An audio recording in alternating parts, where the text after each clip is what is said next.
You ever have one of those nights where everything feels absolutely right until, out of nowhere, it doesn't? That was me last Friday, midnight. My world was quiet, peaceful, completely still. Then the sound of my Dodge Charger shattered the silence like a gunshot echoing through a church. Vroom! At first, I honestly thought I was dreaming.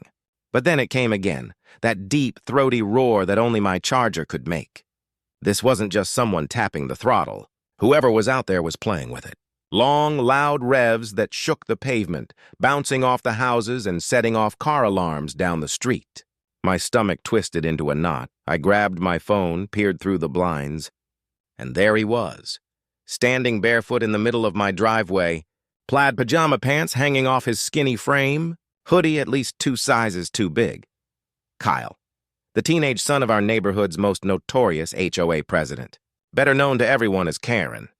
Yeah, that Karen. The one who left angry notes if your trash can was an inch out of place. The one who once reported Christmas lights for being a neighborhood hazard.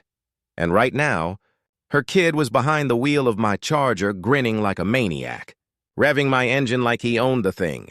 I knew Kyle liked cars. He'd asked me about my Hellcat package, the horsepower, the exhaust mods. I'd given him polite, clipped answers. But I could tell from the way his eyes lingered on the car that he wanted more than a chat.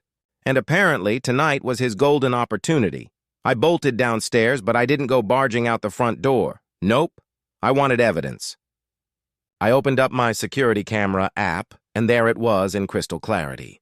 Kyle was creeping up my driveway, yanking on the handle, sliding into the driver's seat, pressing the start button like it was his own. Then he started revving. Over and over! Headlights blazing across the quiet neighborhood like some midnight car show. A few porch lights flicked on. Curtains twitched. People were watching. And then, out of nowhere, flashes of red and blue painted across the asphalt. Somebody had already called the cops. Kyle froze. He tried yanking the door handle, fumbling like he could sneak away. But what he didn't know was that my Charger locks itself when it's running without the key nearby. So there he was, trapped inside my running car in pajamas, like a deer caught in headlights, while the police cruiser rolled up, siren lights spinning. And that's when things got really good. The red and blue lights washed over my house like a chaotic disco. I was still by the window, watching Kyle panic, tugging at the handle, pressing every button like he thought one of them would teleport him home. 2 officers got out of the cruiser, flashlights slicing through the dark.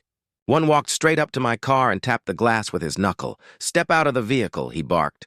But of course, he couldn't. The car was sealed tight. I almost felt bad for the kid. Almost. I finally stepped outside, phone recording the entire show. The cool night air hit me as the deep growl of my car rumbled under my feet. Both officers turned toward me. "Sir, is this your vehicle?" one of them asked. "Yeah, officer," I said. "And that?" I pointed at Kyle's terrified face behind the glass. "Is my neighbor's son." Kyle's eyes went wide. He started yelling something through the window, voice muffled, waving his hands like it would help. One officer motioned for me to unlock the doors. I hit the fob. The locks clicked. The second the door opened, Kyle stumbled out like a raccoon caught raiding trash cans. His hoodie half hanging off, hair a mess, face pale. I wasn't gonna, he stammered. The older officer raised a brow. "Son, you want to explain why you're sitting inside a car that isn't yours? At midnight?" Kyle looked like he wanted to sink into the pavement. I just wanted to hear it start," he mumbled. "I swear I wasn't going to drive it."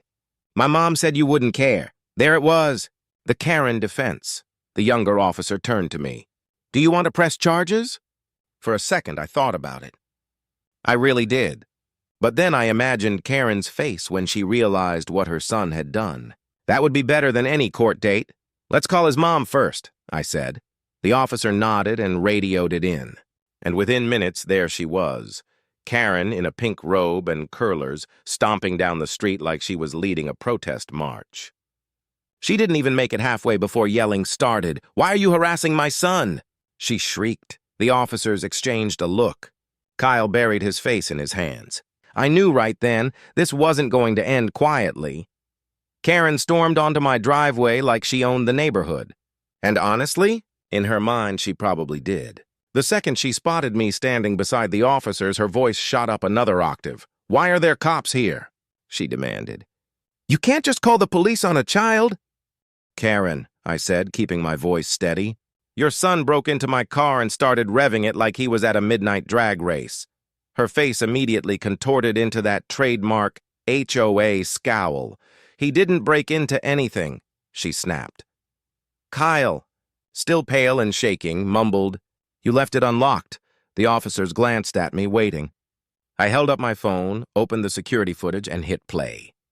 The video lit up the night like a spotlight on the truth. Kyle creeping up my driveway, yanking the handle, slipping into the seat, and grinning like he'd just stolen Christmas. For half a second, Karen's face faltered. Then she switched gears, full Karen mode. "That video doesn't prove anything," she said sharply. "He's just curious." "Boys like cars." The older officer sighed, clearly done with her already. "Ma'am," he said evenly, "your son was operating a vehicle without the owner's consent. That's trespassing and unauthorized use of property." Karen gasped like he'd just insulted her ancestors. "You can't charge a minor for sitting in a car." "He wasn't just sitting," I cut in. "He was revving my 707 horsepower Charger so hard it rattled the neighborhood." As if on cue, porch lights flicked on again. A neighbor shouted from down the block, "We heard it all the way over here!" Another called, "My baby woke up crying." Karen's face flushed a deep shade of red. "You're all overreacting," she screeched. "It's just a car." I couldn't help the grin spreading across my face. "Oh, it's more than a car, Karen. It's evidence. And you should know, your own HOA bylaws forbid disturbing the peace after 10 p.m. The words hit her like a sucker punch. The same woman who handed out fines like Halloween candy was now the violator, thanks to her own son. The officers exchanged a look. "Sir," the younger one asked, "what do you want us to do here?"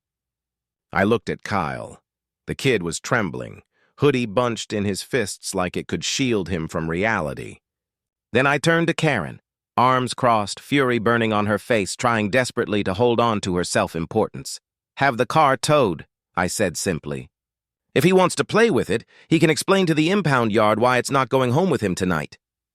Karen's jaw dropped. "You can't do that." "Oh, I can," I said calmly. "It's illegally occupied without permission. HOA rules, right?" And just like that, under the glow of red and blue flashing lights, a tow truck rolled up. The winch whirred through the still night as my Charger was pulled onto the flatbed. The engine was finally quiet. But the tension? You could slice it with a key. Karen flailed on the sidewalk, yelling at the officers, the tow driver, and me all at once. "This is ridiculous. You're humiliating my family. I'll have you reported to the HOA board for harassment." The officer beside her deadpanned, "Ma'am, you are the HOA board." Even Kyle cracked a shaky laugh. Karen's death glare could have melted chrome. I leaned casually against my mailbox, watching the tow driver strap down my car. "Relax, Karen. The Charger's fine. It'll spend the night at the impound lot.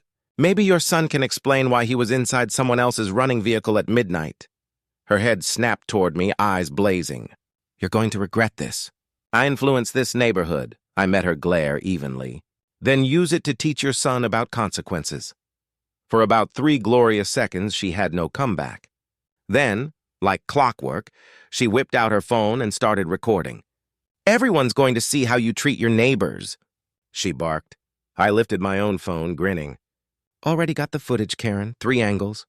"Security cameras don't lie." The officers stepped in before she could escalate further. One gently told her to take Kyle home before things got worse. She muttered something about ungrateful car owners and stomped off, dragging her son behind her like a grounded toddler.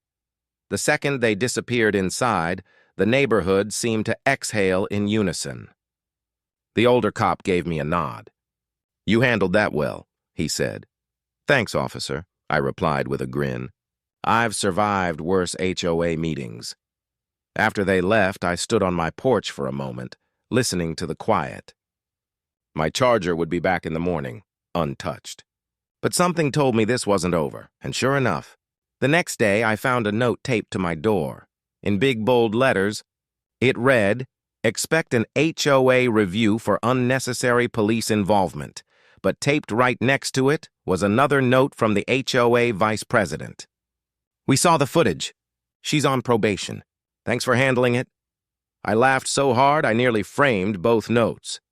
So yeah, my Charger got towed, Kyle got humbled, and Karen learned that not every rule exists for her to twist. Some rules are there to remind her that karma idles, quietly, until you hit the gas. What would you have done if Karen's kid revved your car at midnight? Tell me in the comments, and don't forget to smash that like button, subscribe, and ring the bell so you don't miss the next insane story.